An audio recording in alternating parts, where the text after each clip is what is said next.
Hello friends, आप सभी का स्वागत है आपके अपने YouTube channel study with Naresh में। फ्रेंड्स, आज मैं आपको बताने वाला हूं कि जो ड्यू में जूनियर असिस्टेंट की वैकेंसी आई हैं उसका क्या सिलेबस रहने वाला है, क्या एग्ज़ाम पैटर्न रहने वाला है। ठीक है, तो मैं आपको जल्दी जल्दी सारी इन्फॉर्मेशन देने वाला हूं। इसमें 2 पेपर होंगे। ठीक है, पेपर 1 पेपर 2। पेपर 1 क्या होगा, MCQ टाइप होगा। टोटल 200 क्वेश्चन आने वाले हैं और टाइम ड्यूरेशन क्या होगा, 3 आवर्स का होगा। ठीक है, और इसमें बात करें जनरल अवेयरनेस आएगी, 50 क्वेश्चन होंगे 50 मार्क्स की। रीजनिंग होगी सेम 50 क्वेश्चन 50 मार्क्स। मैथमेटिक्स आएगी 50 क्वेश्चन 50 मार्क्स। और आपकी इंग्लिश या फिर हिंदी में से कोई एक आएगी 50 क्वेश्चन 50 मार्क्स। सपोज आपको इंग्लिश आती है तो आप इंग्लिश करिए, हिंदी आती है तो हिंदी कीजिए। ठीक है, इस तरीके से आपका टोटल हुआ 200 क्वेश्चन हुए और 200 मार्क्स होने वाले हैं और टोटल टाइम ड्यूरेशन होने वाला है 3 आवर्स का। इसके बाद आपका होगा पेपर सेकंड। ठीक है, पेपर सेकंड में क्या होगा, ऐसे कॉम्प्रिहेंशन लेटर वगैरह होगा। ठीक है, और कितने मार्क्स का होगा, 100 मार्क्स का होगा और टोटल टाइम ड्यूरेशन होगा 1.5 आवर्स।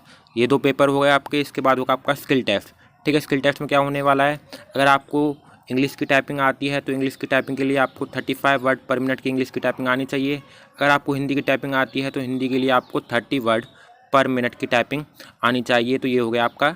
ठीक है, क्या क्या एग्जाम पैटर्न किस टाइप से है, तो ये देखिए पेपर 1 जनरल अवेयरनेस है इसमें। ठीक है, तो आपको क्या आनी चाहिए, करंट अफेयर्स आपको करने पड़ेंगे। करंट अफेयर्स के बाद आपको हिस्ट्री, पॉलिटी, जोग्राफी, ठीक है, सिविक्स, ये सब आपको करना ही पड़ेगा। ठीक, इसके बाद आपका रीजनिंग एबिलिटी है।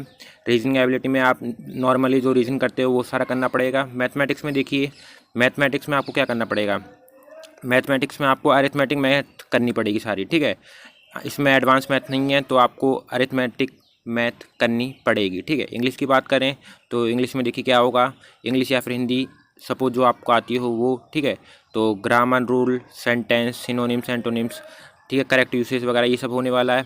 और इसके बाद देखिए पेपर 2 में क्या होने वाला है। पेपर 2 देखिए, this test is meant for testing the applicability of correct usages of language. ठीक है, तो आप जो लैंग्वेज यूज़ करते हो उसकी करेक्ट यूसेज को पता करने के लिए ये पेपर सेकंड होने वाला है। स्किल टेस्ट का आपको मैंने बता ही दिया है।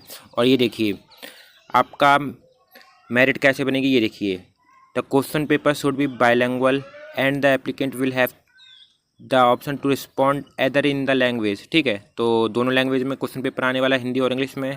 इसके बाद देखिए, इसके बाद आपका मेन इंपॉर्टेंट पॉइंट्स होंगे वो मैं आपको बताने वाला हूँ। ये पॉइंट नंबर 4, पॉइंट नंबर 4 में देखिए क्या दे रखा है, answer script of paper second of candidate would be evaluated only if candidate qualifies in paper first. ठीक है, सपोज आपने पेपर 1 को क्लियर कर लिया। ठीक है, आपने पेपर 1 को क्लियर कर लिया तभी आपका पेपर 2 चेक होगा। ठीक है, अगर आपके पेपर 2 में अच्छे खासे मार्क्स हैं लेकिन आप पेपर फर्स्ट को क्वालिफाई नहीं कर पाए तो आप फेल हो, आगे पेपर आपके चेक ही नहीं होने वाले। अब बात करें नेगेटिव मार्किंग की, तो नेगेटिव मार्किंग देखिए MCQ टाइप क्वेश्चन होने वाले हैं।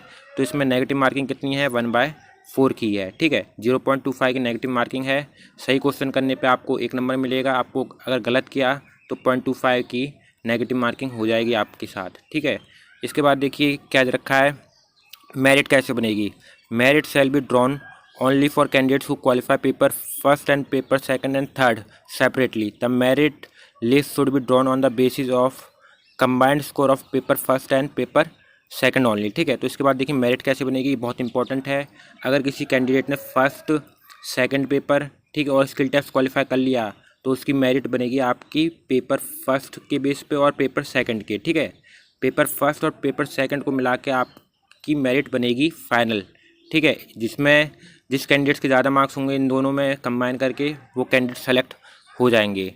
ठीक है फ्रेंड, तो जितनी इन्फॉर्मेशन थी जूनियर असिस्टेंट से रिलेटेड वो सारी इन्फॉर्मेशन मैं दे चुका हूँ। हमारे चैनल से जुड़ जाइए और बाकी सब इन्फॉर्मेशन जो आती रहेंगी वो भी मैं आपको देते रहूँगा। ठीक है, थैंक यू।